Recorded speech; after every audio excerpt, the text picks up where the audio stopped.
Yolan True and welcome to another exciting day in our galaxy. And today I want to talk about another ship that is still missing from our ship list. And it's one of the most important ships in the early stages of the game. But before I talk about the USS Saladin, I just want to say, if you're not a subscriber of my channel yet but do like my videos, then please do subscribe to my channel. And when you do, also click the little bell and all notifications so you will be notified when another video comes out. The USS Saladin, as I said, is one of your most important ships in the early stages of the game. Before that, if you went Federation, you will have the USS Mayflower. Don't max the Mayflower at that point. You will do that later to scrap it, but not at the point when you got it, and shortly after you have the chance to get the USS Saladin, and that is the ship to max while you are in this area. And I'm saying this in the beginning already because that's a really important point. Most people go for the Federation when they played for the first time before they work on the reputation of the other factions. And so the Saladin is the ship you will see most in this level range at this stage of the game. The Saladin is an interceptor, and you might have seen my video on the combat triangle, so you will know that it's strong against battleships, but it also has a ship ability, and that means protector. When the station or the USS Saladin gets attacked, it increases the shield health of all the ships and defense platforms by 15%. So it's another ship that during incursions, for example, you might want to have on your station, because if you are raiding, then often the tactics is to attack your station to stop you from that raid instead of just attacking your ships. That's what I see every time when I raid and when we are defending another station during incursion, and there's a lot of ships out there from both servers, and then some strong one usually hits my station. I do the same, to be honest. But then you might want to have the Saladin on your station to have a better protection for your station, because it reinforces all the other ships and the defense platforms.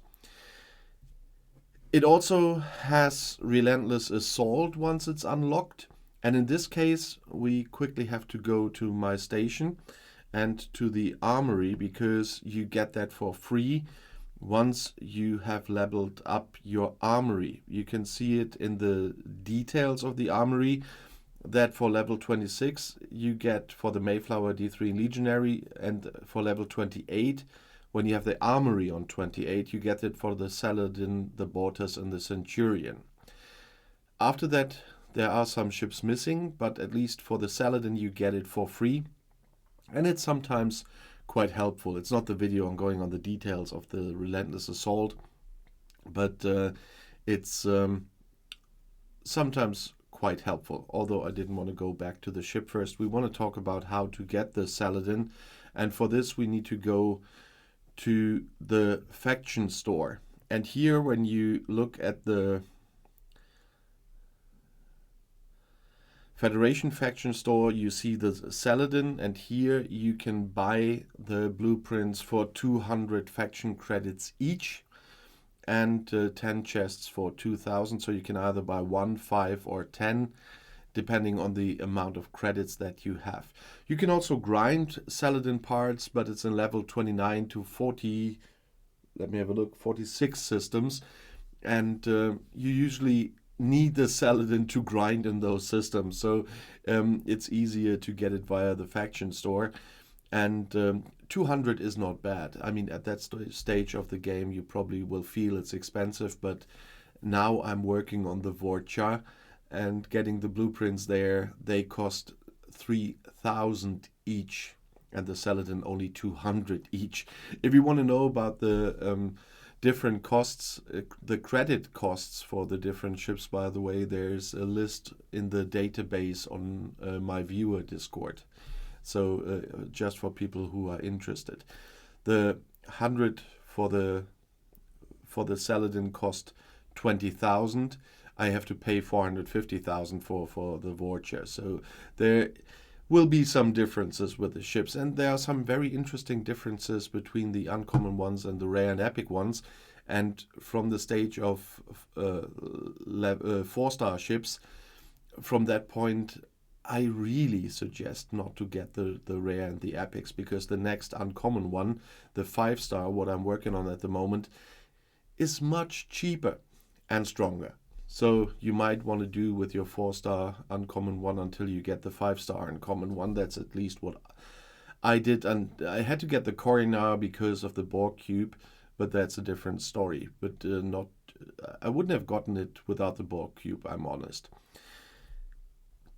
But as I said, the Saladin is your most important ship until you get your epic one. I started with the Romulans and not with the Federation, and so I used the Centurion and not the Saladin, but it's the same. I maxed the Centurion, and if you go for Federation, you will max the Saladin to get quite a long way with it.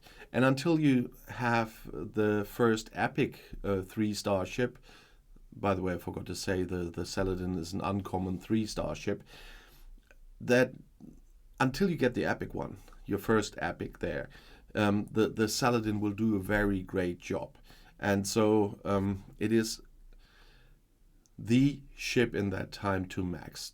You don't need to max the Vaklas, the Kumari, the Mayflower. You need to max the Saladin and then go for the epic, because the Saladin is quite a game changer here for you. But if you want to add something about the Saladin, as usual, please put it in the comments. And if you just have questions in general or video requests, or just want to say hi and where you're from, I'm always happy to read your comments. And you know, I regularly read them. And if you want to see another video right now, the next one is right here in the end screen. I'll see you there. I'll be back.